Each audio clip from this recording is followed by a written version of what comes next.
desactivar los comentarios. Desactivar comentarios. Hola, pastor. Hola, Buenas saludos. noches. Qué placer tenerlo ¿Me con nosotros escuchas bien? hoy. Lo escucho bien. Qué bueno. Qué bueno. Mucha gente esperando el tema de hoy, pastor. Teníamos días ya diciendo que íbamos a hablar del tema del plan de salvación. Así Y es. pues inicialmente quiero que usted, como es nuevo para mis seguidores, se presente y las personas sepan un poquito más de usted. Bueno, mi nombre es Gerardo Bautista Brazován, así que actualmente soy pastor de la Iglesia Adventista desde 1994. O sea, ya tengo 26 años de pastor, aunque en mi adolescencia, hace más de 38 años, pues me convertí a la Iglesia Adventista, a la fe adventista. Pero ustedes van a notar en nuestra exposición cuán diferente es la doctrina de lo que ustedes han escuchado. Por ejemplo, cuando ustedes escuchen cómo es que la gente se salva, usted va a pensar, ¿y los adventistas creen eso? Porque alguna gente cree que los adventistas somos personas que solamente es la ley, que solamente no se come esto, que aquello, pero Oh, es bien equilibrado. es Así cierto. que mi vida ha sido una vida en la que el Señor me ha conducido. Yo tengo mucho agradecimiento de mi Dios. Yo estudié para aquellos que son peritos contadores. Yo soy bachiller en ciencia comercial, mención perito en contabilidad, así que todo eso que te dan en la perito, sobre todo promoción 83, 86 o cualquier promoción, Joven, pastor, joven, joven. yo soy perito de la perito, los que saben lo que es la perito en aquel tiempo. Bueno, también después yo gradué en computación. Mi primera carrera fue computación, la trabajé por varios años. Fui asesor de centro de cómputo, diferentes centros de cómputo del país, como Peravia Motors, Aspire, Simpex Dominicana. Fui profesor en Centus y llegué también a ser director de Centus. Centus es el instituto de computación más grande del país, que ustedes conocen ahí. Un saludo a doña Cielo, que posiblemente puede estar conectada, o a alguno de los dueños de Centus, con quien trabajé mucho. Pero en el año 94 di un paso de fe, porque a pesar de ser el momento en que la computación estaba en la cumbre y los programadores éramos pocos en el país, entonces yo acepté un llamado a ser pastor. Así que algunos me dijeron que yo estaba loco, que cómo era posible que yo iba a dejar una carrera provisoria. Asesoraba 5 centros de cómputo en días diferentes, era catedrático en universidades en aspecto de computación, centro, la dirección y cuantas cosas, pero yo sentí que el Señor me necesitaba entero para compartir esperanza y el Evangelio de salvación a la humanidad. Así que di ese paso de fe en el año 94 y aunque no puedo tener esas aspiraciones económicas que legítimamente tiene todo profesional, pero he recibido muchas bendiciones de Dios y sobre todo el gozo más grande es ver cómo puedo aportar para que personas puedan tener cambio de vida, cómo rescatar hogares. Me gozo cuando veo jóvenes que estaban perdidos en la droga y hoy tienen hogares estables y desde cualquier lugar me saludan. Gracias porque usted me ayudó. Ese es mi paga, ese es mi gozo. Así que desde el año 94 pues he sido pastor de diferentes iglesias, tanto en San Cristóbal, específicamente en el municipio de Cambita, como también en barrios como Los Alcarrizos. Fui pastor también de la iglesia de Piantini. Llegué a ser departamental de la Asociación de Iglesias. En el periodo pasado fui el secretario ejecutivo, que era una especie de vicepresidente, y actualmente, para gloria de Dios, estamos presidiendo la Iglesia Adventista en el territorio, lo que llamamos la Asociación Central Dominicana, que es el territorio de la Iglesia Adventista en el país, que dirige gran parte del Distrito Nacional, el municipio de Santo Domingo Oeste y toda la provincia de San Cristóbal. Allí, pues ese es nuestro territorio con 284 iglesias, más de 64 pastores que administramos y llevamos paz. Y somos de la gente, para aquellos amigos que conocen a Radio Amanecer Internacional, somos de Radio Amanecer Internacional, la voz de la esperanza. Excelente, pastor. Pues con ese preámbulo podemos iniciar de una vez. Deme un segundito. Edwin. Mami, Edwin está ahí. Perdóneme, pastor.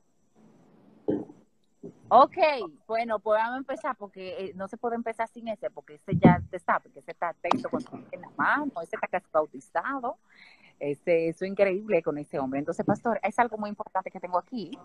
que es mi Biblia, porque usted sabe, pastor, que aquí vamos a leer la Biblia. Aquí usted va a ser el instrumento de Dios, el Espíritu Santo, pero aquí vamos a leer la Biblia. Y yo quiero iniciar rápidamente con una preguntita que tengo aquí bien práctica. ¿Qué es la salvación?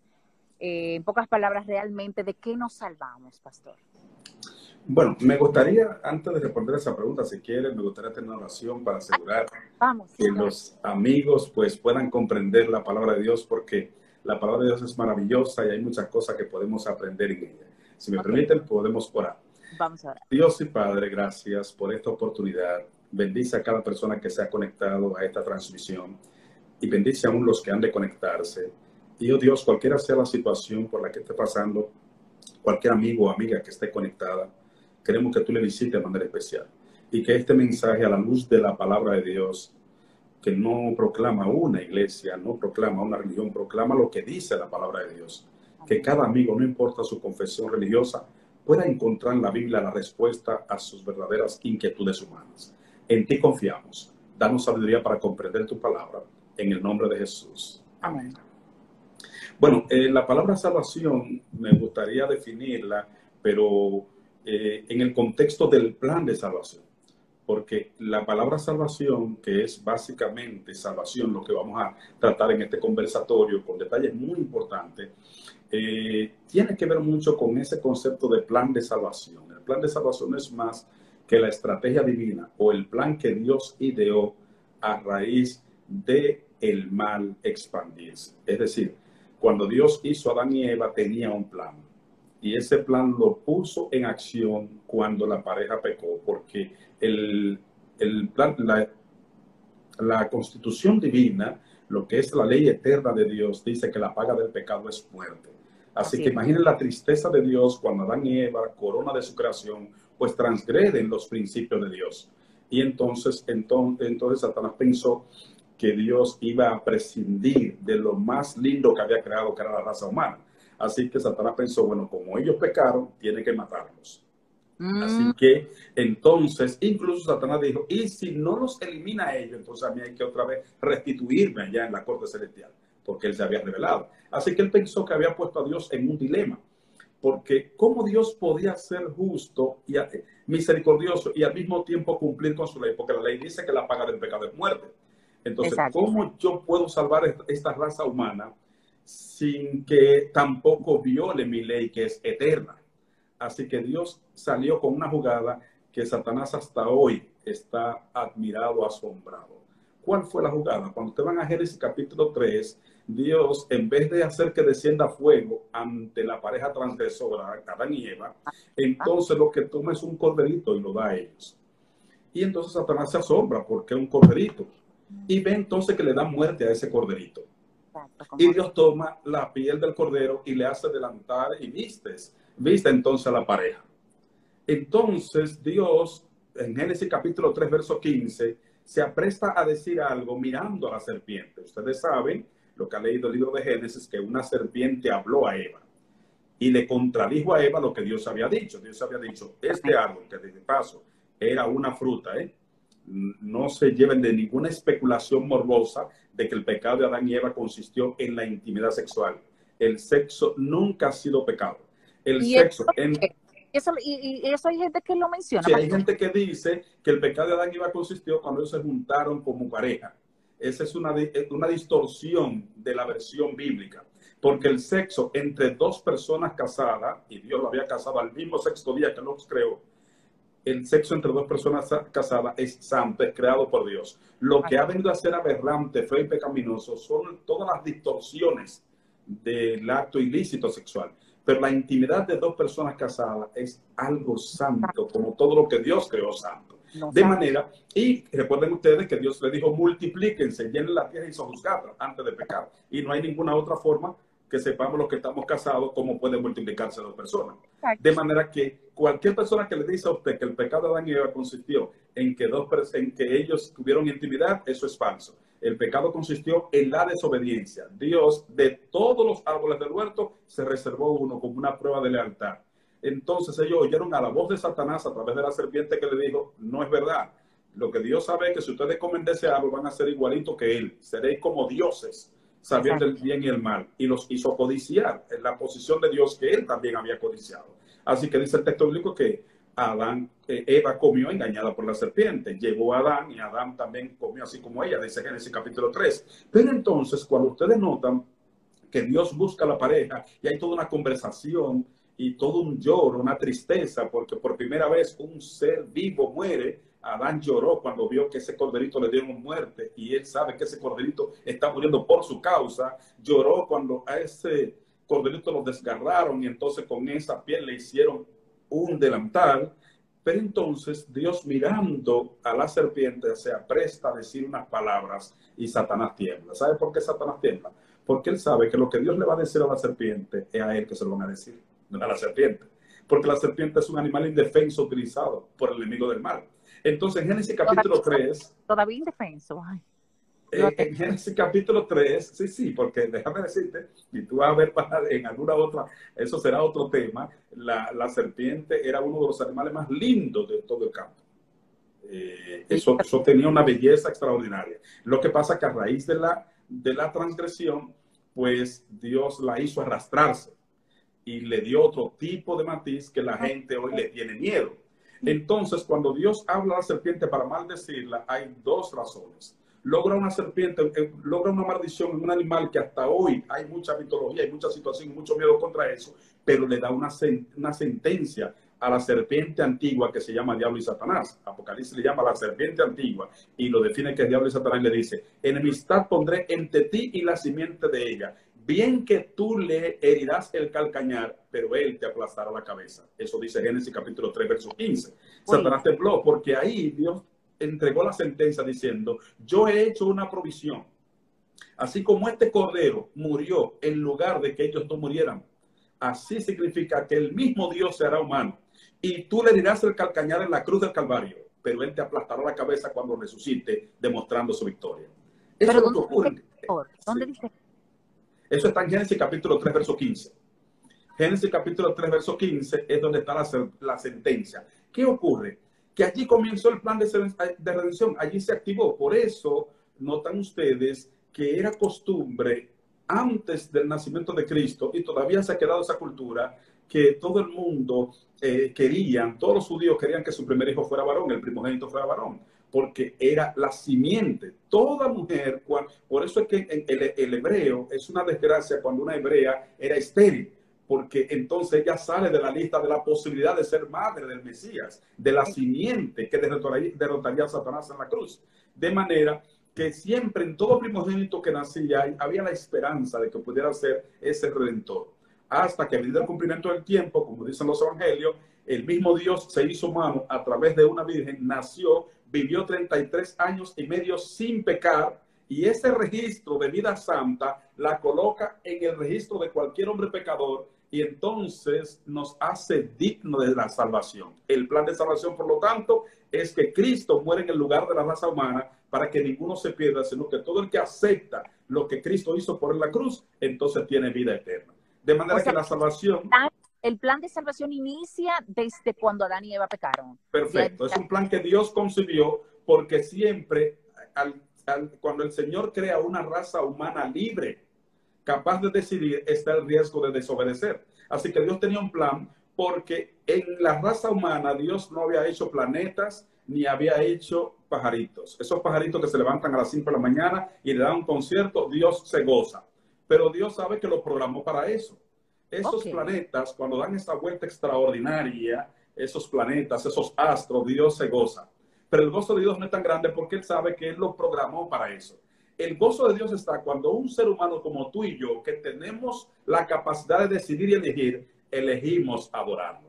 De manera que Dios decide arriesgarse y dice: vamos a ser un hombre conforme a nuestra semejanza, que tenga capacidad de elegir. Por eso, entonces, eso era un riesgo. ¿Por qué? Porque el ser humano podía elegir ser fiel a Dios, a lo que había dicho, como también elegir desobedecer, como ocurrió. Pero Dios activó su plan y entonces desde Génesis capítulo 3, verso 15, dijo que Él mismo se haría humano para morir en lugar de la raza humana. De manera que la salvación no es más que el plan que Dios ha hecho para que ningún ser humano muera eternamente, sino que Él murió esa muerte para que todo aquel que lo acepte a Él tenga vida eterna. Ahora nuestros amigos, Karen, saben ahora a qué se refiere acepta a Cristo, deja que Cristo entre en tu corazón, te convertiste a Cristo.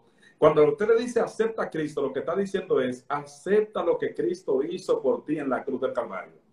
Porque tú y yo somos pecadores. Nuestro pecado no nos recomienda para la salvación. Pero cuando aceptamos a Cristo, Cristo entra a nuestro corazón y nos cambia. Y entonces en el cielo, en nuestro registro, en el libro de la vida, ocurre algo extraordinario. Agarran todos los años que tú has pecado y todo tu pecado y lo quitan de ahí. Y los 33 años y medio de vida perfecta de Cristo te lo registran como si fuiste tú que hiciste toda esa obra buena que Cristo hizo. Entonces, como cada cosa es del color del cristal con que se mira, el Padre nos ve limpio porque nos mira a través del cristal de Jesucristo. ¡Qué lindo! Es impresionante la salvación. O sea, la salvación es el plan que Dios ha hecho para que el ser humano no muera eternamente por su pecado, sino que ya Él pagó en la cruz esa deuda. El asunto es que de nada vale que alguien haya pagado una deuda y que tú no aceptes. Hay que aceptarla. Exactamente. Ese es el maravilloso plan de salvación. Efectivamente, pastor. Pero ahora yo le quiero mencionar algo. ¿Somos salvos por la fe que tantos mencionan o por las obras? Muy interesante esa pregunta. ¿Sabe, Karen y apreciados amigos? Siempre que me hacen una pregunta como esta, yo recuerdo mi primer día de clase en ¿Por teología. fe o por obra? Porque es que no entiendo. La gente me dice, no, pero es que si tú no eres bueno, porque si tú no haces, pero entonces otro me dice, no, pero es que la gracia, no, pero es que la fe. No, pastor. Sí. Según la Biblia, ¿yo me voy a salvar por la fe o por las obras? Por favor. Le voy a citar 2 textos bíblicos para eso, pero déjenme contarles anécdota. En la iglesia adventista, ustedes saben, para uno ser pastor tiene que durar 4 años estudiando teología. Hay que estudiar griego, hebreo, y son muchas asignaturas. Hay una materia que se llama justificación por la fe. Y el doctor Artarco de Matos nos hizo una pregunta. Jóvenes, futuros pastores, ¿por qué se salva la gente? Y entonces nos puso 3 opciones. ¿Somos salvos únicamente por la fe en Cristo? ¿O somos salvos por las obras buenas que hacemos? ¿O somos salvos por la fe agregando las buenas obras? Entonces todos nos pusimos y comenzamos a calcular, porque él dijo, piénsenlo bien, son 3 respuestas, elijan una. ¿Somos únicamente salvos por la fe? ¿Somos salvos por las obras o somos salvos por la fe agregando las obras? Y ustedes saben que casi todos respondieron que somos salvos por la fe agregando las obras. Y entonces él dijo, se quemaron todos. Y entonces dijo, somos salvos únicamente por la fe en Cristo Jesús. Y yo sé que cualquier adventista ortodoxo que me está escuchando, cualquier persona que cree, va a decir, ¿cómo es eso que está diciendo? Sí, así sencillo. Somos salvos únicamente por la fe en Cristo Jesús. Gálatas 2:16 lo dice claramente, porque por las obras de la ley ningún ser humano será justificado, como dice también Romanos capítulo 3, 28. De manera que nadie es salvo por las obras. Somos salvos por lo que Cristo hizo por nosotros en la cruz del Calvario. Ahora, el problema es, Karen y apreciado oyente, que la gente tiene un problema con la fe. La gente cree que la fe es decir, yo creo en Cristo. Exacto. La fe es un poder de la gracia del Espíritu Santo que entra al corazón del que acepta a Cristo. Y entonces Cristo lo cambia y produce en él tanto el querer como el hacer por su buena voluntad.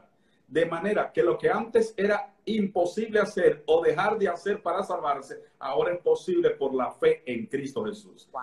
La fe no es una licencia para seguir pecando, es un poder del Espíritu de Cristo para vencer el pecado. Entonces, somos salvos no porque guardamos los mandamientos y hicimos buenas obras, sino porque aceptamos la fe. Yo quiero que eso se entienda bien. Es decir, yo soy salvo no porque soy fiel a mi esposa, no porque predico mucho, no porque hago obra de bien, no. Yo soy salvo porque acepté a Cristo.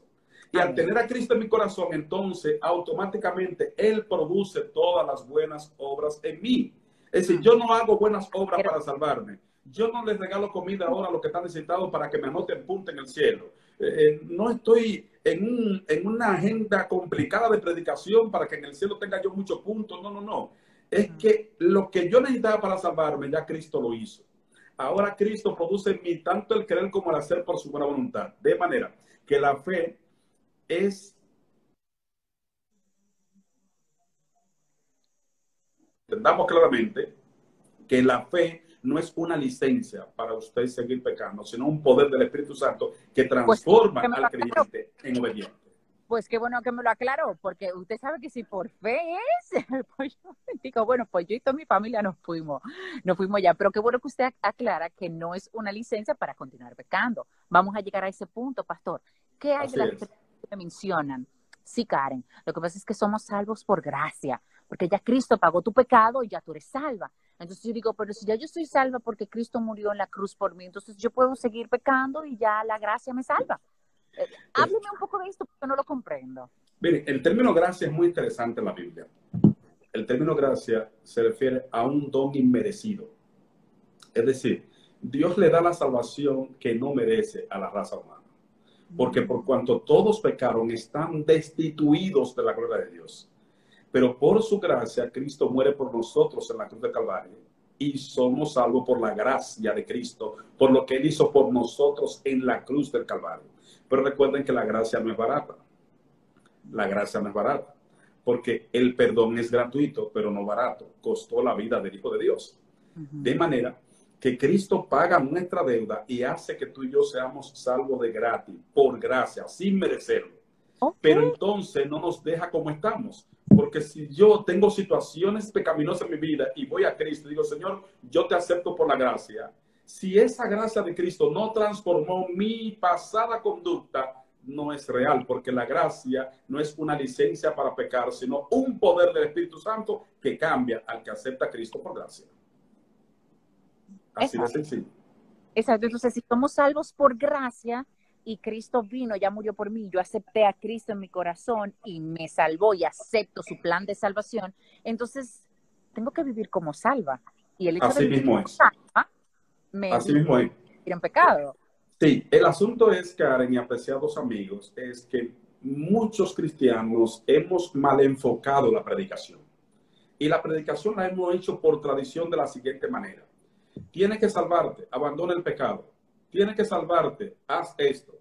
Y comenzamos, es como cuando una gente va donde un cristiano y dice, mira, yo quiero salvarme, ¿qué yo tengo que hacer para salvarme? Tiene que dejar esto, tiene que dejar esto, tiene que dejar esto, tiene que hacer aquello, y tiene que hacer. Entonces hay una lista tan larga de cosas que hay que dejar, y otra lista más larga de cosas que hay que hacer, que uno dice, pero si eso es lo que yo no puedo. ¿Sabe qué? Nos parecemos a una historia que escuché hace tiempo de un chofer que se le había dañado la bocina de su carro. Él presionaba en el guía y no salía ningún sonido. Y él estaba preocupado porque no puede trabajar así. Él era un chofer de carro público y siempre que presionaba, pues no salía ninguna bocina y eso es peligroso en el manejo. Así que se dirigió a un taller. Y cuando llega al taller, el portón del taller estaba cerrado. Y se entristece, oye, no puedo resolver el problema de la bocina. Y se iba. Pero cuando se iba, notó que a distancia, en letras pequeñas que casi no se leía, había un letrero en el portón del taller cerrado. Y el letrero decía lo siguiente: amigo conductor, en este taller estamos trabajando, solo que trabajamos con la puerta cerrada. Si usted necesita de nuestro servicio, solamente toque la bocina de su carro y saldremos en su ayuda.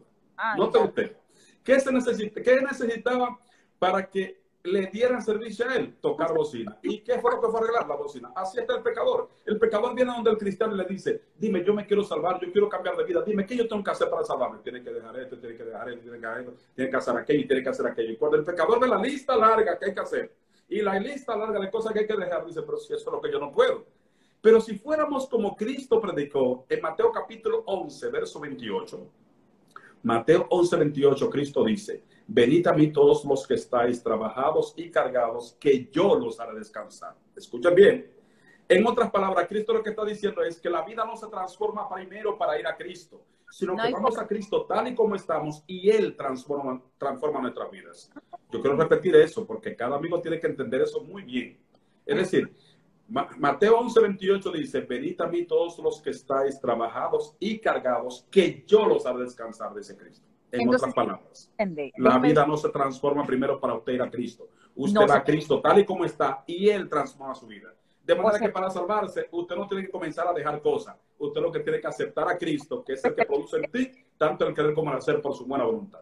empezaría al revés. Déjeme ver si entendí. Entonces, si yo decido aceptar a Cristo y Así digo, es. no, pero para aceptar a Cristo tengo que dejar de vestirme de esta forma y tengo que dejar de teñirme el pelo así de rojo porque es muy llamativo y de hacer cosas en tal día y no sé qué. Para luego, entonces, bautizarme. En serio, Karen. Entonces el trabajo que va a hacer el Espíritu Santo en ti, después que tú te bautices, lo vas a hacer tú sola, que jamás vas a poder, porque el diablo no te va a dejar. Entonces usted me dice, no, perdón. Jesús me dice, muchacha, ven a mí así. Que el Espíritu Santo, cuando tú te entregues, te va a hacer dejar todo eso literalmente. ¿Es eso, verdad? Ese es el Ese es el orden. asunto, porque la razón, y voy a decir algo muy, muy fuerte para los amigos y para cristianos. La razón por la que mucha gente que desea ser cristiano no lo ha hecho es porque primero se ha puesto un reto solo de cambiarse él para ir a Cristo. Entonces Satanás se ríe porque él sabe que Cristo dijo, sin mí nada podéis hacer, Juan 5:15. Y también dijo, Juan 15:5, y también dijo en Filipenses 4:13, todo lo puedo en Cristo que me fortalece. Entonces, si yo solo voy a cambiarme para después ir a Cristo, nunca voy a ir a Cristo. Lo primero que tengo que hacer es abrazarme de Cristo y decirle, yo soy un pecador. Yo necesito cambio, yo necesito tu fuerza para dejar esto, yo necesito tu fuerza para hacer eso lindo que tú me muestras que hay que hacer. Entonces, cuando voy a Cristo, Cristo va entrando en mi corazón y cambia en mí lo que yo no puedo cambiar. Y produce en mí tanto el querer como el hacer por su buena voluntad. Es una obra del Espíritu Santo. No es que usted va a Cristo tal como está y queda como está. Es que va a Cristo tal como está y Él lo cambia diferente como Él quiere que usted esté. Amén. Así es que funciona. Tengo una pregunta muy interesante. ¿Qué papel juegan entonces las obras para el plan de salvación? Muy importante. ¿Qué papel? Bueno, esa es una pregunta muy buena, porque hemos hecho énfasis que la salvación es únicamente por la gracia y que por las obras de la ley ningún ser humano será justificado. Pero en Romanos capítulo 3, verso 31, no sé si tú quieres leerlo, si los amigos quieren leerlo, Romanos 3:31. Mira qué texto tan interesante. Esa es la carta del apóstol Pablo a los Romanos, el capítulo 3, verso 31. Porque después que Pablo se pasa todos esos versículos anteriores, hablando de que somos salvos únicamente por la fe en Cristo, sin las obras de la ley. Entonces, noten ustedes lo que él dice en el versículo 31, Romanos 3:31. Es interesante. Si puedes leerlo. A usted que yo estoy buscando, usted sabe cómo es. Pues se lo voy a leer. Dele para allá. Romanos 3:31 dice, luego por la fe, invalidamos la ley en ninguna manera, sino que confirmamos la ley. Ay, Noten ustedes. Es decir, yo dije, eso confirma lo que yo dije. Cuando tú recibes la salvación por gracia, tú tienes que vivir como salvo. Perfecto. Como salvo. Entonces ¿qué es lo que ocurre? Que cuando Pablo está haciendo la narrativa del capítulo 3, la gente le está gustando porque está diciendo por las obras de la ley, no es por las obras, no es por las obras. Por gracia. Entonces la gente está contento, oh, qué fácil, ya no tengo que hacer nada. Entonces él viene en el versículo 31 del capítulo 3, dice, luego por la fe, invalidamos las obras de la ley. En ninguna manera. La expresión que aparece en griego allí suena mejor al traducir al español diciendo, ni lo pienses. Ni lo pienses. Sí. Atención, Romanos 3:31, para que aprendamos un poquito de griego, la palabra que aparece ahí mejor se traduce, cuando dice en ninguna manera, lo que dice el griego es, ni lo pienses. ¿Por qué? Porque el ser humano se salva por la fe, por la gracia en Cristo. Pero esa gracia no es una licencia para seguir pecando, sino un poder del Espíritu Santo que transforma al individuo y lo pone en armonía con sus santos mandamientos y hace buenas obras, no para llegar a salvarse, sino precisamente porque ha sido salvado. Es interesante eso. Interesante. Es decir, yo no hago obras para salvarme, yo hago obras precisamente porque ya me salvaron. Santiago hace un asunto muy interesante. El apóstol Santiago, y yo le dejo a nuestros amigos que lean a Santiago capítulo 2 entero, pero voy a citar solamente el versículo 18 de Santiago, porque Santiago encontró mucha gente que decía, no, yo tengo fe, y Santiago no le veía las obras, no le hacían un bien a nadie, vivían haciendo lo que querían. Entonces Santiago dice, pero ¿cómo es posible? ¿Cómo es posible que tú dices que tienes fe y yo no veo que se muestre? Entonces, en el versículo 18, Santiago le dice, tú tienes fe y yo tengo obras. Ahora, muéstrame tu fe sin tus obras y yo te mostraré mi fe por mis obras. Miren qué juego. Muéstrame, dice, tú tienes fe, porque él dice, tú crees en el Señor, ¿está bien? Los demonios creen y tiemblan. Ahora, tú dices que tú tienes fe, yo tengo obras. obras. Ahora, muéstrame tu fe sin tus obras y yo te voy a mostrar mi fe por mis obras. ¿Qué significa? Que yo no hago obras realmente para salvarme. Lo que pasa es que no hay forma que una gente haya sido transformada por la gracia de Cristo que sus obras no sean dignas de glorificar al Señor. De manera que para responder tu pregunta puntual, el papel que juega las obras es dar gloria a Dios. Cuando una persona ve lo que tú eras en el pasado y ahora cuando te entregas a Cristo, la gente dice, oye, pero la verdad que el Señor transforma a la gente. Pero la verdad que Cristo transforma a la gente, porque fulano era de tal manera y mira cómo ha cambiado. Y fulano se airaba de una vez y sacaba un machete y mira cómo cambió. Yo recuerdo un joven que yo bauticé en la provincia de San Cristóbal, que él se apegó tanto al predicador y quería como seguirme escuchando a pesar de 2 semanas, que un día me dijo, mire pastor, yo quiero que usted me permita, yo sé que usted da una conferencia en otro sitio más lejos, permítame todos los días manejarle para yo ir hablando con usted. Y entonces él manejaba mi vehículo y yo descansaba y llegábamos lejísimos a esa otra campaña.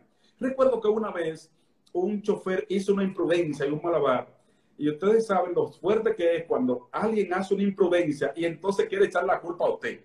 Sí, claro. Y nos desmontamos y él salió y ese señor quiso casi, al joven que andaba conmigo, quiso agredirlo y él se quedó tranquilo. Le dijo, pero señor, usted fue tranquilo. El asunto fue que el hombre no se convenció y yo tuve que quitarle, vaya, no se preocupe. Cuando íbamos en el camino, el joven iba llorando. La impotencia. Sí. Y le digo, ¿y por qué tú lloras, pastor? Es que yo lloro realmente, no solamente de impotencia, lloro de gozo. ¿Por qué que yo veo que Dios me está transformando? Porque en otro tiempo, ¿quién me hablaba así a mí? Él era un joven que en el barrio era terrible. Pero entonces él ahí fue que se dio cuenta cómo Dios cambia a la gente. Porque dijo, en otras ocasiones, un chofer me decía eso, aquí iba a haber problemas. Pero mire cómo Dios me calmó. Por eso es que yo creo que Dios cambia a la gente. De manera que esas son las obras. Por eso Mateo 5:16 dice, así alumbre vuestra luz delante de los hombres, para que vean vuestras buenas obras y glorifiquen a vuestro Padre que está en los cielos. Las buenas obras que hacemos no tienen el objetivo de anotarnos punto allá, ni decir que bueno soy. Tienen el objeto de glorificar a Dios, porque Dios es glorificado cuando dicen, oh, pero mira cómo era fulana, y mira ahora cómo es con el Señor. Pero mira de qué manera era, y mira ahora cómo es. De manera que el Señor que realmente da esa transformación especial. Esa transformación la del Señor. O sea, usted responde mi pregunta fácilmente. Las obras no juegan un papel en la salvación, pero sí juegan un papel muy importante porque son para glorificar el nombre de Dios. Perfecto. Aunque algunos me dirán, bueno, pero yo veo que se van a preguntar por las obras en el día del juicio o cuando nos salvemos, porque hiciste esta obra. Realmente las obras son para el universo que ve, pero Dios ve el corazón.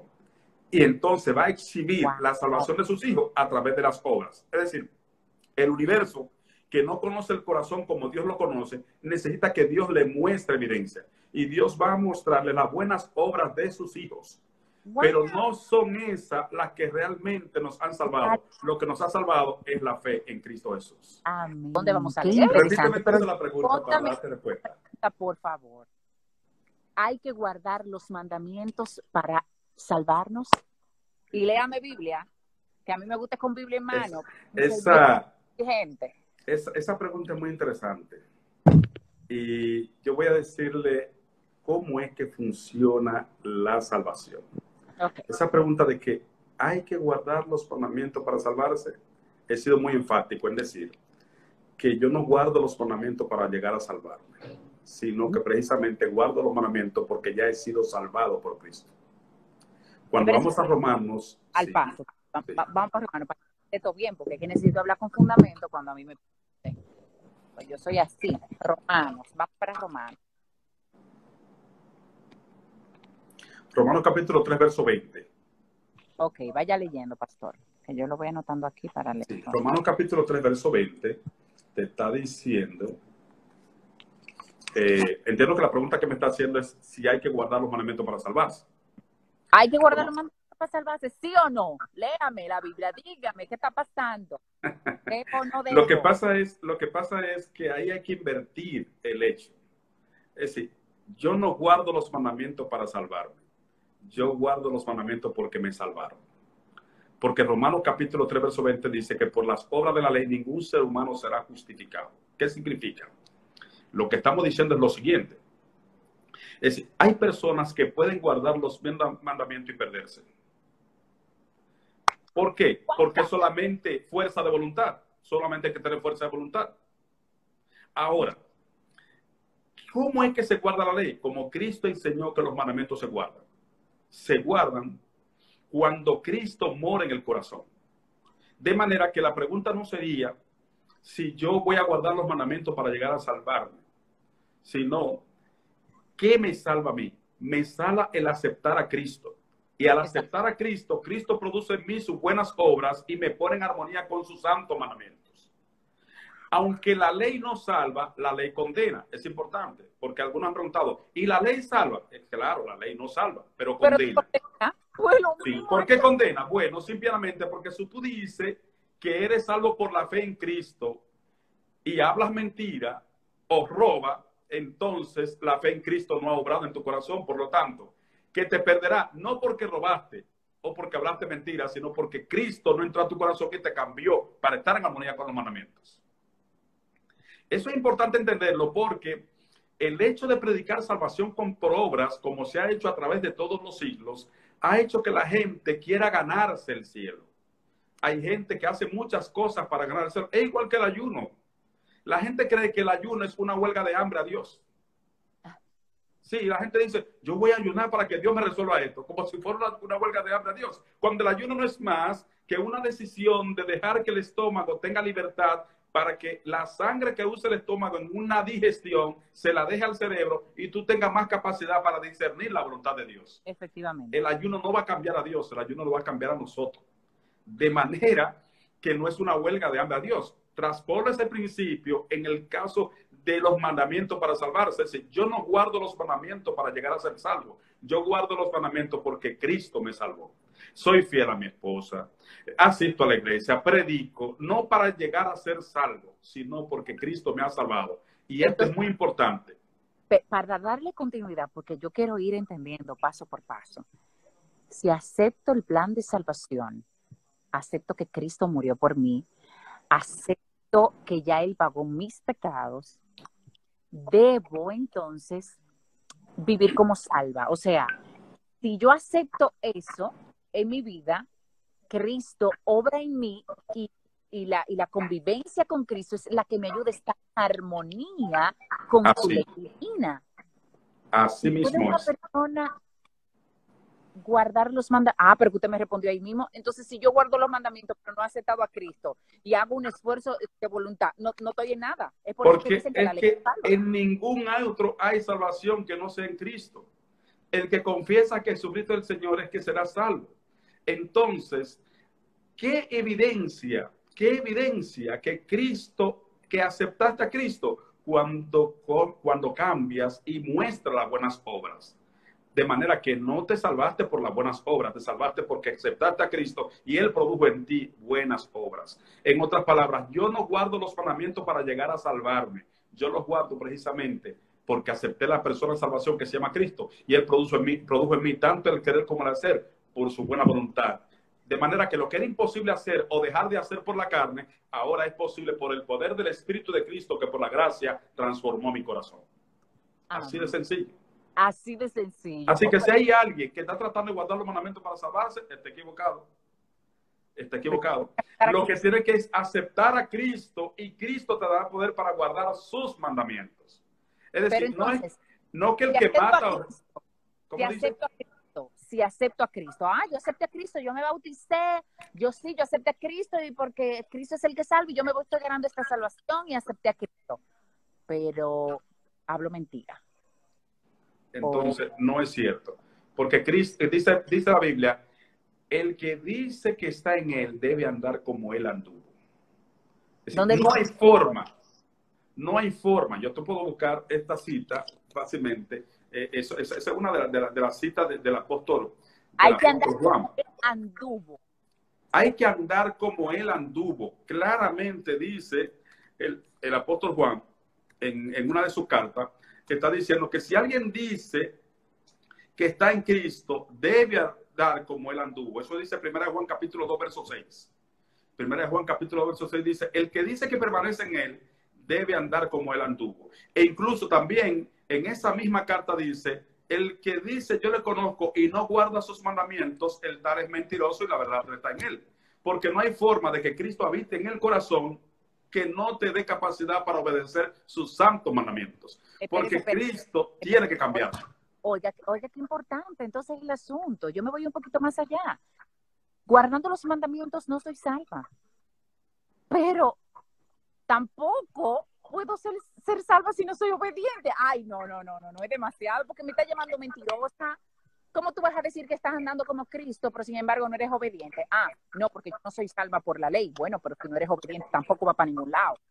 Así mismo. Dios mío. Lo que estamos diciendo es que tal como dice en 1 Juan capítulo 2, verso 4, dice, el que dice yo le conozco y no guarda sus mandamientos, el tal es mentiroso y la verdad no está en él. ¿Qué significa? Que yo soy salvo por la gracia, pero esa gracia no es una licencia para yo seguir haciendo lo que quiero y como estaba. Es un poder regenerador que me pone en armonía con sus santos mandamientos. Y el apóstol Pablo lo dice bien claro, el apóstol Juan, capítulo 2, verso 4. Si yo digo que le conozco, debo guardar sus mandamientos. Y sus mandamientos no son gravosos, dice él. Sus mandamientos son vida, son paz. Y mucha paz tienen los que guardan los mandamientos de Dios. Amén. ¿Puedo salvarme sin ir a ninguna iglesia? Esa es una pregunta muy interesante, Karen. Yo de mi casa, acepté a Cristo, soy obediente y todo, y excelente, pero no voy a ninguna iglesia. ¿Puedo ser salva? Esa pregunta tiene una respuesta mucho más contundente. La salvación no es un acto egoísta, sino que la salvación es un acto de bondad y de dar. ¿Qué significa? La salvación no es yo me tranco en mi casa, no le hago mal a nadie y guardo lo que Dios dice y ya me salvé. Nadie se va a salvar solo. Todo el mundo tiene que ayudar a más personas para salvarse. Por lo tanto, al congregarnos en una comunidad de fe, nos ayudamos a salvar porque crecemos juntos y nos organizamos para salvar a otros. El apóstol autor del libro de los Hebreos, en Hebreos capítulo 10, verso 25, dice claramente, no dejen de congregarse como algunos tienen por costumbre y tanto más que veis, que ustedes están viendo que aquel día se acerca. Romanos 10, 25 nos manda a congregarnos. De manera que habrá personas en el pasado que Dios lo va a salvar y nunca forma una iglesia. Pero en este tiempo del fin, el que tiene el conocimiento de lo importante que es perseverar en Cristo, necesita asistir a una comunidad de fe. Debe congregarse. Para alimentar tu fe. Porque tú te imaginas unos hermanos que no estén escuchando los testimonios de otros hermanos cuando Dios lo sacó y ese milagro, lloraron fervientemente. ¿Qué es lo que mantiene a un hermano y eficaz en verdad en Cristo? Te dice que en esa cita de hermanos nos manda a congregarnos. Sí, en la cita de Hebreos 10:25. Sí, Hebreos 10:25 dice, no dejen de congregarse, según algunos tienen por costumbre, y tanto más cuando ustedes están viendo que aquel día se está acercando. Lo que significa eso, que Cristo favorece. Toda la Escritura habla de congregación. Dios siempre ha tenido una congregación, Dios siempre ha tenido un pueblo. Nadie se va a salvar a sí mismo solo. Es decir, tenemos que ayudar a crecer a otros y otros nos ayudan a crecer en la fe. Por eso es importante la congregación. Y también nosotros nos organizamos para alcanzar a otros. Porque si yo veo la salvación desde un punto de vista egoísta, yo me quiero salvar, me tranco en mi casa, guardo todo lo que yo sé que dice la Biblia, ahí hay problema, porque la salvación nunca tiene un sentido egoísta. Dice que lo mismo que recibimos lo que recibimos por la misma gracia, tenemos que darlo también con esa misma gracia. Y si conociste al Señor, muestra cuán bello es el Señor. Amén. ¿Cómo se entiende Marcos 16? Porque es una cita que la tengo aquí marcadita y quisiera que usted con la Biblia en mano me la explique, pastor. ¿Cómo se entiende Marcos 16:6? Marcos 16 dice, el que creyere y fuere bautizado será salvo, mas el que no creyere será condenado. Es decir, es una cita muy fuerte, pero Cristo fue categórico. Cristo está diciendo que hay dos condiciones para salvarse: creer y ser bautizado. ¿Qué significa eso? Que Marcos 16 está utilizando un conjuntivo y. ¿Recuerdan ustedes la ley de verdad de la conjunción, de la disyunción y de la negación? El conjuntivo y el disyuntivo o son diferentes. Si Cristo hubiese dicho, el que creyere o fuere bautizado será salvo, con cualquiera de los dos me salvo. Pero Cristo dijo, el que creyere y fuere bautizado, usando un conjuntivo y que indica que las dos condiciones tienen que darse para que sea verdadero todo el resto. ¿Cómo? De manera que Marcos 16 está diciendo, el que creyere y fuere bautizado. ¿Qué está diciendo ahí? Que hay dos condiciones: creer y ser bautizado para salvarse. Pero otra vez te digo, hay gente en el pasado, abuelos nuestros, indígenas nuestros, que no se bautizaron y Dios los va a juzgar conforme a la fe que tuvieron. Ahora, el pecado está en aquel que sabe hacer lo bueno y lo hace. Entonces, si ya sabemos que Cristo le dijo a Nicodemo que tenía que bautizarse, porque fue a Nicodemo que él le dijo, tiene que nacer del agua y del espíritu. Y en Marcos 16 está diciendo, el que creyere y fuere bautizado será salvo. Son dos condiciones para la salvación: creer. Después que tú crees, tienes que demostrar públicamente a la gente lo que ocurrió en el corazón. ¿Por qué dice y ser bautizado Cristo? Por lo siguiente: porque el que cree, ha ocurrido algo en lo oculto del corazón que solamente lo sabe él y el Señor. ¿Qué fue lo que pasa en el corazón? ¿Qué pasó en el corazón cuando una persona creyó? Que él le dio espacio a Cristo con el Espíritu Santo en su corazón. El Espíritu Santo mató al viejo hombre de pecado en el corazón e hizo nacer a una nueva criatura y le dio una nueva vida. Entonces, ese proceso que ocurre en lo oculto en el corazón, hay que dar una muestra pública de eso para que los demás lo vean. El bautismo no es más que una ceremonia que ejemplifica la muerte al viejo hombre de pecado y la resurrección a una nueva vida en Cristo Jesús. Los que han ido a ver un bautismo como Cristo fue bautizado, que fue en el río Jordán, donde había mucha agua. De paso, Juan bautizaba en Jordán no porque era un río, sino porque allí había mucha agua. Esto es importante porque las personas dicen, no, que es un río porque Juan bautizaba en un río. Si no en un río, no me bautizo porque Juan bautizaba en un río. Era porque había agua para su Y la Biblia dice que Juan bautizaba en Jordán no porque era un río, sino porque había allí mucha agua. De manera, tiene que haber agua suficiente donde el cuerpo sea sepultado, porque ese momento, que es como un segundo, que la persona estaba debajo del agua, significa sepultura al viejo hombre de pecado. Y cuando lo levanta, significa resurrección a una nueva vida en Cristo Jesús. Por eso es que lo hacen así, como si fuera... Perfecto, así mismo. Si has visto un bautismo, y creo que la primera vez que me viste predicando fue en un bautismo de un amigo tuyo, creo que recuerdo, que viste un bautismo, hubo un amigo ahí en los Girasoles que se bautizaba. Ay, sí, yo quiero mirar una vez atrás de una predica suya. ¿Eh? Sí, ahí fue que me escuchaste predicar, creo, la primera vez. Entonces, nota que uno le pide a la persona que se va a bautizar que junte los brazos, cierre los ojos y detenga la respiración. Esa parte significa muerte al viejo hombre de pecado. Cuando el ministro lo inclina hacia abajo, significa sepultura al viejo hombre de pecado. Y cuando lo levanta, que abre los ojos y respira, significa resurrección a una nueva vida en Cristo Jesús. Eso fue lo que ocurrió con la palabra creer. Cuando creíste en Cristo, Él mató en ti el viejo hombre de pecado e hizo nacer una nueva criatura. Pero nadie vio eso. Eso fue en lo oculto. Ahora, en una ceremonia bautismal, tiene que mostrar qué fue lo que ocurrió públicamente. Esa es la riqueza.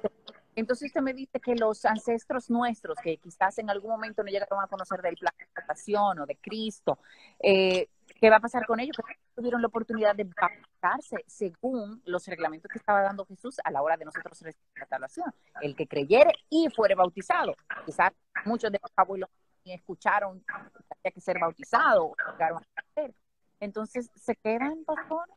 Buena pregunta. A mí me gusta un texto para responder esa pregunta que aparece en el libro de los Hechos, el capítulo 17, verso 30. Hechos 17, 30 dice la palabra de Dios. Pero Dios, habiendo pasado por alto los tiempos de esta ignorancia, ahora manda a todos los hombres en todo lugar que se arrepientan. ¿Qué significa? ¿Qué significa? Que nuestros antepasados, y posiblemente algún amigo que nos esté escuchando, tuvo una abuelita, una tatarabuela, que era muy buena, pero nunca, quizás hasta adoraba alguna imagen, pero no había conocido la verdad del Evangelio, no le llegó la verdad del Evangelio. O nuestros indígenas, que quizás tenían algún código de justicia. De paso, hay investigación arqueológica de cómo ellos manejaban la justicia entre ellos, porque tenían una noción de qué cosa era buena y qué cosa era mala. Entonces, Dios va a juzgar a las personas conforme a la luz que haya recibido, porque en todos los tiempos, no importa en qué lugar de la historia usted ubica la humanidad, en todos los tiempos, el Espíritu Santo le ha hablado a la mente a alguien de saber qué cosa es bueno y qué cosa es malo. Posiblemente no conoce todos los detalles teológicos del plan de salvación, pero mínimo, todo ser humano sabe, esto es bueno y esto es malo, porque el Espíritu Santo convence de pecado. Dios va a juzgar a esa persona conforme a la luz que haya recibido. Esto es muy importante.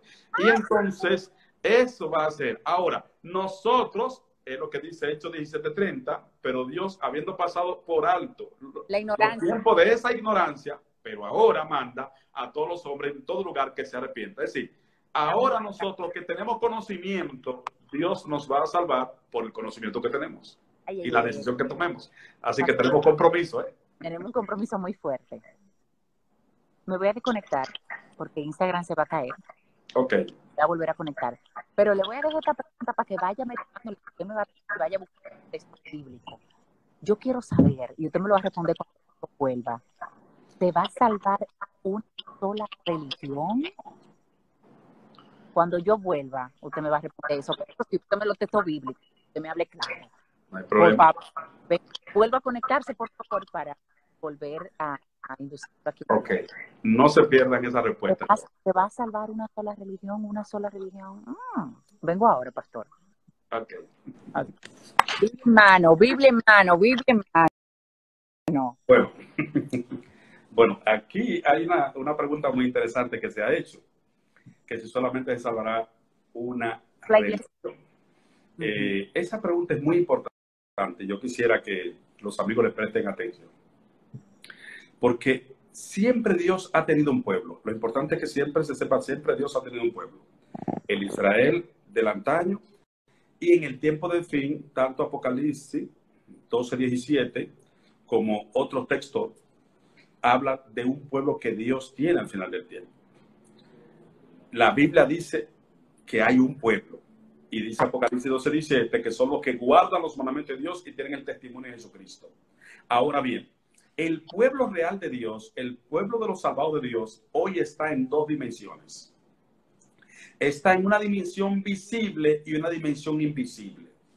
¿Qué es la dimensión visible? Bueno, usted puede, según Apocalipsis 12:17 y también Daniel 7:27, Daniel 8:14, que dice el tiempo en que se levantaría ese pueblo, Apocalipsis capítulo 2, capítulo 11, dice claramente que Dios tiene un pueblo.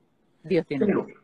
Pero ese pueblo es visible porque se puede identificar. La Biblia dice cómo es ese pueblo. Apocalipsis 12:17 dice, y el dragón se llenó de ira contra la mujer y se fue a hacer guerra contra el resto de la descendencia de ella. Estos son los que guardan los mandamientos de Dios y tienen el testimonio de Jesucristo. Dios tiene un pueblo y la característica principal es que guarda los mandamientos.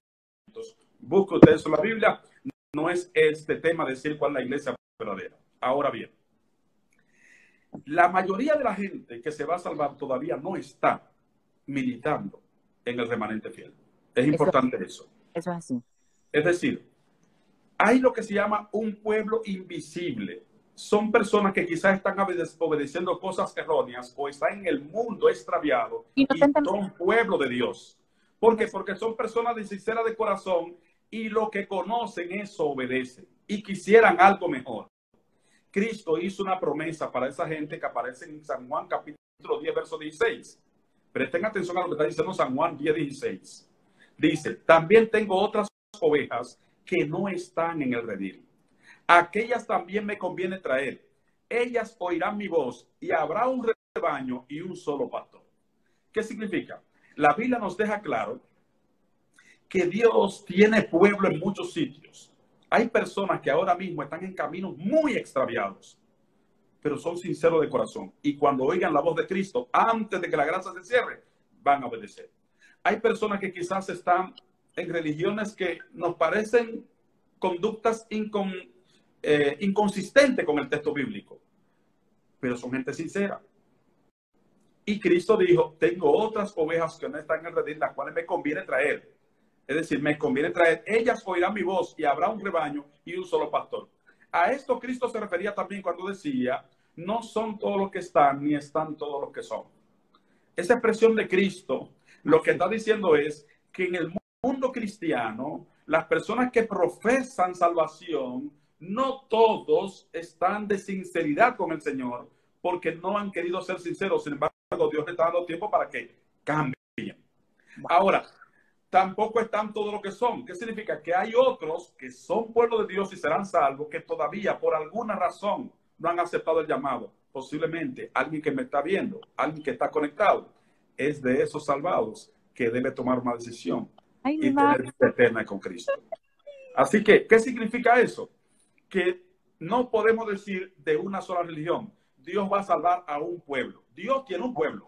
Dios tiene un pueblo. Y eso tendría que ser tema de discusión, de otro tema. Pero la característica de ese pueblo de Dios, el pueblo de Dios es el que guarda sus mandamientos. Sí. Apocalipsis 12:17 dice, el dragón se llenó de ira contra la mujer es iglesia.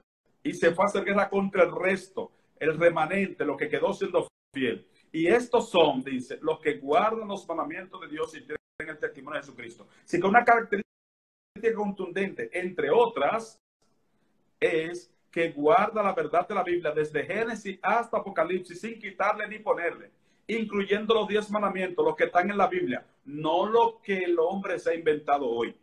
Entonces, ese es un pueblo que Dios tiene. Ahora, hay multitud de gente que está adorando lo que no sabe. Hay multitud de gente en un mundo perdido y extraviado que cuando oigan la voz del príncipe de los pastores, Cristo Jesús, van a oír su voz como Cristo profetizó y las va a traer a su redil antes de que la gracia se cierre. Y ya eso está ocurriendo. Wow. Entonces, Apocalipsis también dice claramente en el capítulo 18, versículo 4, dice claramente, salid de medio de ella por lo mío. Se está refiriendo a la multitud de confusión del tiempo del fin. Dios está llamando a salir a su pueblo fiel. De manera que hay mucha gente fiel que está adorando lo que no sabe y que está envuelto en muchas confusiones propias de la Babilonia del tiempo del fin. Y hay personas también que están en el mundo detrás de placeres, detrás de cosas que los tienen confundidos, aunque en su corazón quieren el deseo. Tú puedes preguntarle a muchas personas, ¿tú te quieres salvar? Sí, me quiero salvar. Yo quisiera ser cristiano, yo quisiera volver a la iglesia. Pero son gente de Dios, fieles. Lo que Dios está haciendo un trabajo tan grande para que antes de que la gracia se cierre, esa gente vuelva al redil de Cristo. Entonces, esto es muy importante. Entonces usted me responde, cuando yo le pregunto, ¿se va a salvar una sola religión? Usted me responde según la Biblia, se va a salvar el único pueblo de Dios. El pueblo de Dios está en todas partes, tanto aquellos que son obedientes quizás no son obedientes inocentemente, pero que dice la Biblia que cuando el pastor hable, su oveja le escuchará y va a haber un solo pastor, un solo redil y un solo pastor, ¿verdad? Un solo pueblo va a haber. Esa es la iglesia, el pueblo de Dios que está en todas partes.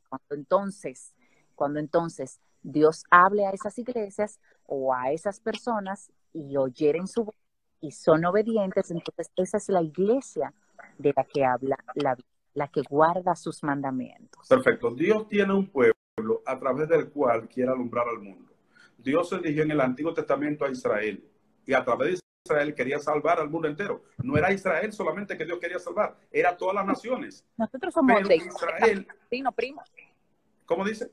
Nosotros tenemos que hacer algo de Israel, primo. Claro que sí. Nosotros somos el Israel espiritual. Oh. ¿Qué significa el Israel espiritual? Bueno, que ahora hay un pueblo que debe seguir todo lo que Dios ha dicho y proclamar la verdad al mundo. Entonces, todo lo que es pueblo de Dios, que está ahora mismo en sendas extraviadas, ya sea en el mundo o creyendo quizá algo inconsistente a la Biblia, es gente sincera que va a escuchar su voz. Se va a cumplir literalmente la profecía de Cristo en Juan 10:16. También tengo otras ovejas. O sea, si tengo otras es porque yo tengo un redil. Que no son de este redil, dice él. O sea, que él tiene un redil. Aquellas también debo traer a este redil. Ellas oirán mi voz y habrá un solo rebaño y un solo pastor. Lo que significa que al final del tiempo va a haber solo dos grupos. Si ustedes ven hoy muchas religiones, al momento antes de Cristo venir van a haber dos grupos. Los que siguieron obedeciendo lo que el mundo le dictó y los que escucharon la voz de Cristo, del príncipe de los pastores, y vinieron a su verdad plena que está en la Biblia, desde Génesis hasta Apocalipsis, sin quitarle ni ponerle, incluyendo sus 10 mandamientos originales. Wow, o sea, para mí y para mis espectadores en este momento es muy fácil reconocer el pueblo de Dios. El pueblo de Dios no es ninguna religión, el pueblo de Dios es simplemente quienes guardan sus mandamientos. Es cuanto, no hay que volverse loco. Vamos a congregarnos donde se guardan los mandamientos de Dios, vamos a estar ahí, ¿verdad? Ahora yo le voy a decir algo, porque tengo amistades que me dicen, no Karen, no Karen, no Karen. Solamente se van a salvar 144,000 amigas que me dicen, Karen, son 144,000 los salvados, porque la popularidad 144,000, 144,000. Yo digo, pero caramba, pero entonces Dios será un Dios injusto, porque yo haciendo todo para ganar la salvación y yo no sé si va a estar en esos 144 y me dejan fuera. Bueno, esa es una confusión que algunos han hecho una interpretación sobre Apocalipsis 7:4. En el libro, en el capítulo 7 de Apocalipsis y en otros lugares se habla de la multitud de los salvados al final del tiempo. Es un grupo que estaremos de pie cuando Cristo venga. Los salvados que estén vivos son los 144,000. La otra multitud que habrá Apocalipsis son los que serán resucitados cuando Cristo venga. Todos los justos que están en el sepulcro, que son más, entonces, desde Abel, el primer justo que registra la Biblia en morir, desde Abel hasta el último que haya muerto antes de la vida de Cristo, todos los fieles que están en el sepulcro se levantarán. Esa es la otra multitud. Pero los que estén de pie al momento de Cristo venir son los que han pasado la gran tribulación, dice Apocalipsis capítulo 7. Y entonces en el versículo 4 dice que se oyó el número. Apocalipsis 7:3.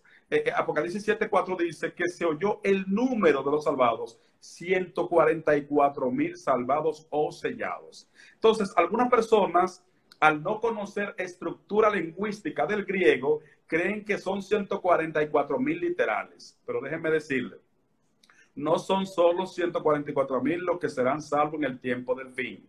Son una multitud también que nadie podrá contar.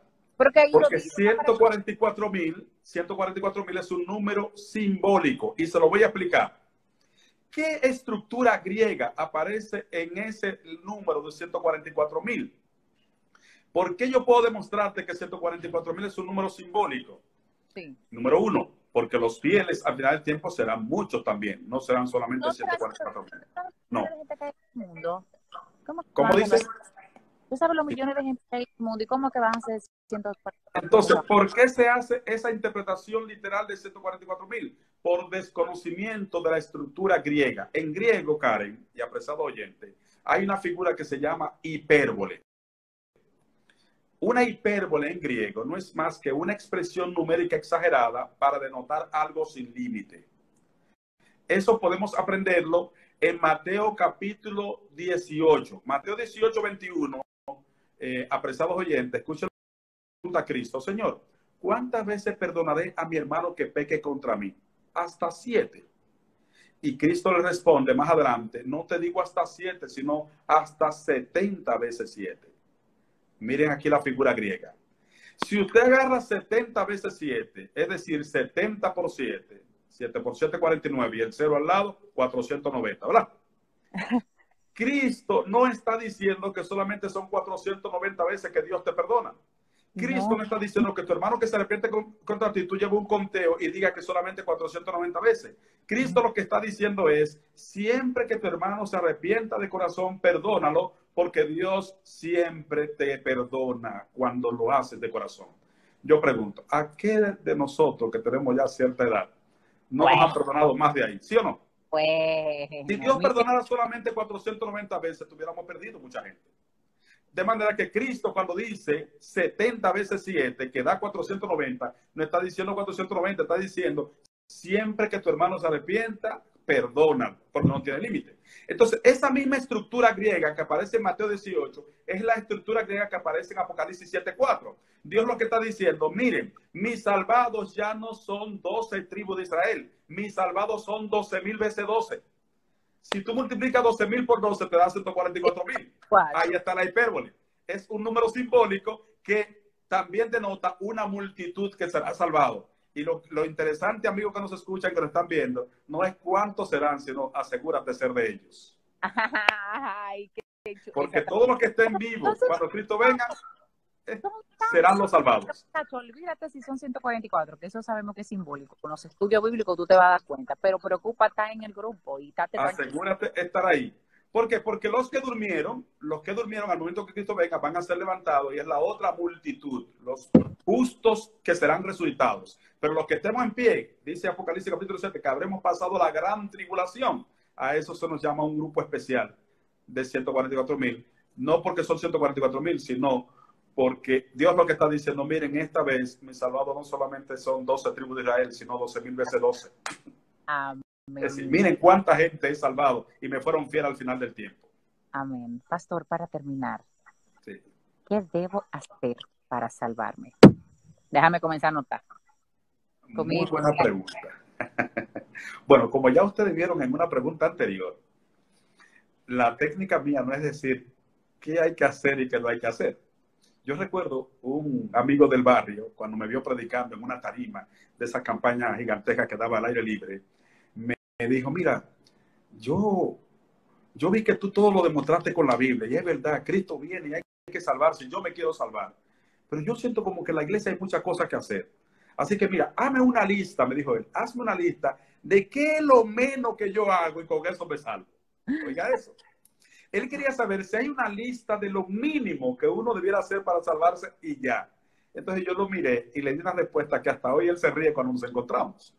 Yo le dije, mira, si conocieras a Dios como es tu privilegio conocerle, no estarás averiguando qué es lo menos que hago para salvarme, sino qué es lo más que puedo hacer para agradar al Dios que ya me ha salvado.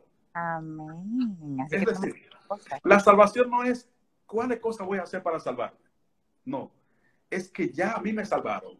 Y ahora yo hago muchas cosas que me inspiran, que salen del corazón porque me salvaron. Entonces, ¿qué es lo que yo debo hacer para salvarme? Solamente rendir mi corazón a Cristo. Nicodemo, un doctor de la ley, fue con una preocupación de noche. Y fue de noche porque le daba vergüenza a Nicodemo, que siendo él un doctor que manejaba la Torá, es decir, se la sabía entera, es decir, desde Génesis hasta Deuteronomio, eso era el dedillo. Y todo el Antiguo Testamento lo dominaba. Pero él tenía una pregunta. Señor, ¿qué yo tengo que hacer para salvarme? Y Cristo le dio una respuesta sencilla. Tienes que nacer de nuevo.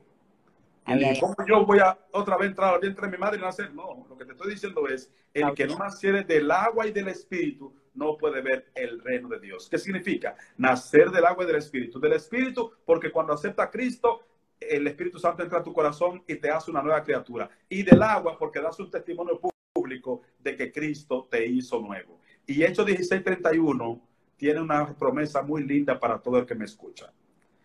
Hechos 16:31 tiene una promesa linda para todo el que me escucha. Y la madre de Karen, yo sé que se aferra a esa promesa.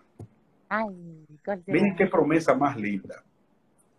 Cuando Pablo y Sila fueron apresados, en vez de llorar y quejarse por las heridas de los latigazos que le dieron, lo que se pusieron fue hacer un culto en la cárcel con los presos y comenzaron a cantar. Exactamente. Y cantaron tanto que dice el texto bíblico en el libro de Hechos, capítulo 16, que se conmovieron los cimientos de la cárcel y hubo un gran terremoto y se abrieron las puertas de las cárceles. Cuando el carcelero ve aquello, que todas las puertas de la celda están abiertas, tomó la espada para tirarse encima de ella. Y Pablo le dijo, no te hagas daño, que estamos todos aquí. Porque él pensó, si se escapó un preso de eso, yo soy muerto. Y dijo Pablo, no se ha escapado nada. Mira, entonces le trajeron ahí la antorcha y él vio que ninguno se movió. Y cuando él vio esa maravilla, cayó de rodillas y dijo, señores, díganme, ¿qué yo tengo que hacer para ser salvo? Y Hechos 16:31 le responde, cree en el Señor Jesucristo y serás salvo tú y tu casa. ¿Qué significa? Cuando creemos en Cristo, cuando le aceptamos por la fe, cuando Él muere en el corazón y cambia nuestra conducta y la pone en armonía a sus santos mandamientos, no solamente nos salva a nosotros, sino que la cadena sigue y se salvan nuestros familiares. No porque con Dios conectando uno conectan 100, como decía la salsa aquella, sino que al conectar a Cristo con la vida de tu familia, la influencia del Espíritu Santo va a convencer aún más. Y por amor a ti que creíste, Dios hará diligencias increíbles por salvar a los tuyos. Así que si alguna madre, si algún padre, si algún cristiano me está escuchando y está gimiendo porque su familiar, su hijo, su primo, cualquier familiar se salve, tú creíste en el Señor Jesucristo. Amén. Y Él te va a dar por el testimonio y por la oración el que sean salvos tú y tu casa. Amén, porque es una promesa. Así es. Y le creemos a un Dios, ¿verdad? De verdad. Así que si quieres salvarte, ríndete al Señor. Amén. Dale tu corazón al Señor y Él hará por ti lo que tú no puedes hacer por ti mismo. Amén, pastor. Quiero agradecerle muchísimo mi invitación. No sabe cómo le agradecemos. También la gente que se ha conectado, que se ha quedado ahí insistentemente para escuchar el mensaje. Pues de una forma u otra, está descargada. Pues yo pensé que usted me iba a dar una lista larga. Salvame, mire que fácil rendirse a los pies de Cristo y aceptar a Cristo en nuestro corazón para que entonces nos haga su voluntad y ponga en nosotros el querer como el hacer y ya vivamos como salvos y vivo como salvo siendo obediente. Es muy fácil. Yo pensé que usted una lista larguísima. Yo decía, mi madre, ¿por dónde voy a empezar? No, pero le agradezco muchísimo. Entendemos que el plan de salvación está desde los inicios de la creación de Adán y Eva y que fue algo que Dios formuló para entonces darnos larga vida por la eternidad ya cuando el pecado entró en el ser humano. Entonces, todo se basó en el estudio de hoy, en aceptar a Cristo. Así es. No nos salva la ley, no nos salva las obras. Son importantes, juegan un papel importante, pero cuando aceptamos a Cristo y decidimos aceptar su salvación, vivimos como salvos. Para vivir como salvos, entonces somos obedientes con su ley. Así para ser una iglesia, un pueblo de Dios verdadero, es el pueblo de Dios que hace ser pueblo de Dios y no guarda sus mandamientos. Entonces la Biblia dice por ahí que no le ha amanecido a esa gente, que anda más perdido. Entonces, estamos claros, en estos tiempos ya no podemos pasar por tibios. A nuestros queridos hermanos, no se preocupen que estamos perdidos por ahí alabando una gracia alaba. Con la ayuda de Dios vamos a escuchar la voz del Espíritu Santo y del Espíritu Santo vamos a venir al redil donde va a haber un solo pastor. Como dice la Biblia, vamos a esperar la de Cristo y alargarnos para el cielo. Amén. Así que hay que estar listo porque aunque el mundo no quiera creerlo, Cristo viene por segunda vez. Y vendrá y va a llevarse a los que se parezcan a Él. Porque una vez aceptaste a Cristo, Él te cambia y te hace parecido a Él. La noche que fueron a buscar a Cristo en aquel lugar para prenderlo, Judas tuvo que darle un beso porque ya todos se parecían a Él. Así que hay que distinguirlo. Pedro hablaba como Él, se delató, aunque quiso esconderse. Tú hablas igual que Él. Es decir, cuando caminamos con Cristo nos parecemos a Él. Y si nosotros intentarlo, Él se internaliza en nuestro corazón y nos hace armoniosos por sus mandamientos. Amén. Para terminar una oración. Vamos a orar. Quiero orar por los amigos y por los que están enfermos, por los que están pasando por situaciones. Padre, gracias por este momento tan lindo que nos ha permitido estudiar tu palabra. Que más de un alma haya encontrado el consuelo y la vía de que solamente en ti hay salvación y que tú produces en nosotros tanto el querer como el hacer por tu buena voluntad y nos pone en armonía con tus santos mandamientos. Ruego, Dios, que visite a cada persona que esté enferma, alguien que nos está escuchando o viendo desde una cama, oh Dios, también los familiares de los amigos que están aquí, donde quiera que estén, oh Señor, que ángeles desciendan a esos lugares y les abracen y les lleven la bendición de esta oración. Bendice a Karen y su familia, bendice a su esposo, bendice a su niño, bendice a todos los de ellos, oh Dios, y que ella constantemente pueda recibir tu gracia y siga siendo una influencia para que otros puedan conocer la verdad del Evangelio. Gracias, en ti confiamos. Bendice el mundo, bendice a cada persona que está conectada, en el nombre de Jesús. Amén. Amén.